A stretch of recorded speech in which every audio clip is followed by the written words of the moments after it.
UEFA is going to be honest, they will know that this new Champions League format has destroyed the value of the Europa League, because right now the Europa League is going on and I'm sure that majority of people are not watching it. Why? Because there are no teams in the Europa League right now that are exciting enough for people to sit down and watch. Trust me, UEFA is currently losing money in this whole new Europa League format.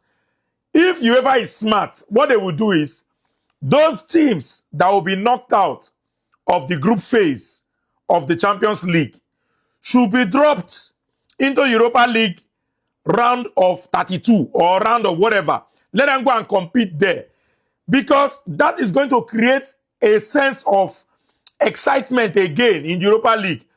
One reason why the Europa League used to be so entertaining in the past was because we used to see Champions League teams drop from Champions League and go to Europa League and go there and go and compete.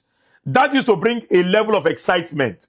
Seeing the big boys drop from the Champions League to Europa League and still having that opportunity to watch the big boys in Europa League is one thing that made Europa League valuable. Right now, Europa League no sweet again. Look at today. Real Betis. Look at the kind of squad that Real Betis used to go and play their match against Poke. Now that kind of match I want to sit down and go to watch. Is that the kind of match I want to go and watch? Or I'll go and sit down and be watching Aston Villa?